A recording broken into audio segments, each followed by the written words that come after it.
राष्ट्रपति द्रौपदी मुर्मू ने नई दिल्ली में संस्कृति मंत्रालय द्वारा आयोजित ओल्ड चिकी लिपि के शताब्दी समारोह का उद्घाटन किया।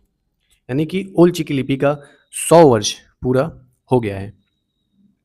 ओल्ड चिकी लिपि जो है 1925 में पंडित रघुनाथ मुर्मू ने संथाली भाषा के लिए विशेष रूप से किया था, इसका विकास किया था। संथाली भाषा 8वीं अनुसूची में शामिल है और इस लिपि में 30 अक्षर हैं। तो ओल्ड चिकी लिपि का जो है 100 साल पूरा हो गया है। इसका विकास जो है संथाली भाषा के लिए विशेष रूप से किया गया था और इस लिपि में 30 अक्षर हैं।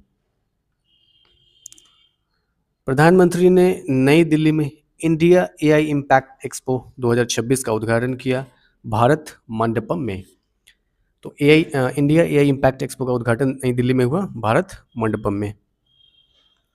निर्वाचन आयोग यानी कि इलेक्शन कमीशन ऑफ इंडिया ने दिल्ली स्थित राष्ट्रमंडल खेल परिसर में अपने वार्षिक खेल सप्ताह 2026 का शुभारंभ किया। किसने? निर्वाचन आयोग ने। अच्छा, एआई किसान क्रांति जो है वो जयपुर से शुरू होगी और इसके लिए जो है श्री शिवराज सिंह चौहान जो केंद्रीय कृषि मंत्री हैं, इन्होंने ये भारत विस्तार लॉन्च करेंगे। एक ऐप है, इस ऐप पर जो है इस पर मतलब एक कॉल अगर कोई किसान करेगा तो उसे 24/7 स्मार्ट हेल्प मिलेगी। कभी भी वह कृषि से रिलेटेड कोई भी समस्या है तो उसके बारे में इस ऐप से जानकारी ले सकता है।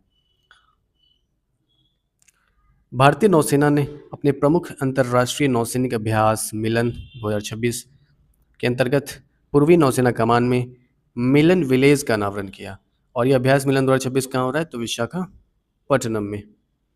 यह मिलन विलेज एक विशिष्ट अनुभव क्षेत्र है। शिक्षा मंत्रालय इंडिया एआई शिक्षा सम्मेलन में pushing the frontier of AI in India नाम से एक विशेष सत्र का आयोजन करेगा। अंतर्राष्ट्रीय बांध सुरक्षा सम्मेलन अभी बेंगलुरु में संपन्न हुआ। यह 2 दिवसीय सम्मेलन था। इसमें बांध सुरक्षा के लिए प्रौद्योगिकी, जवाबदेही, जोखिम आधारित निर्णय प्रक्रिया तथा जलवायु सहिष्णु दृष्टिकोणों को रेखांकित किया गया। पिटोन डेला फोनाइस ज्वालामुखी जो है अभी हाल में विस्फोट हुआ है। यह जो है हिंद महासागर स्थित फ्रांसीसी क्षेत्र ला रियूनियन के दक्षिण पूर्व में स्थित है। भारत ने मेडिकल शिक्षा में एआई आधारित एक वैश्विक कोर्स मॉड्यूल तैयार किया है। वर्ष 2025 की BBC Indian sports women of the year बनी है स्मृति मंधाना। इनका संबंध कौन से खेल से है? तो क्रिकेट से। क्वेश्चन आएगा कि BBC Indian sports women of the year कौन बनी है 2025 की? तो स्मृति मंधाना। देश में राजभवन का नया नाम अब हो गया है लोक भवन और केंद्रीय सचिवालय जो है अब कर्तव्य भवन के नाम से जाएंगे और पीएमओ ऑफिस का जो नाम है वह है सेवा तीर्थ या तीर्थ सेवा। कमला हाइड्रो इलेक्ट्रिक प्रोजेक्ट जो है मल्टीपर्पज़ प्रोजेक्ट है। कौन सी नदी पर है? तो कमला नदी पर है और जो कमला नदी है वो सुबनसिरी की सहायक नदी है और यह सुबनसिरी ब्रह्मपुत्र की सहायक नदी है और यह प्रोजेक्ट जो है कौन से राज्य में है? तो अरुणाचल प्रदेश में है। G4 हमने देखा था कि इसमें कौन जो है 4 कंट्रीज़ हैं, India, Brazil, Germany and Japan.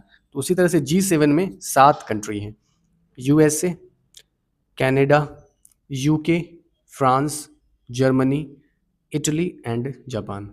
G4 में कौन है? India, Brazil, Germany, Japan and USA में G7 में USA, Canada, UK, France, Germany, Italy and Japan. G4 में 4 कंट्री, G7 में 7 कंट्री। Okay, thank you.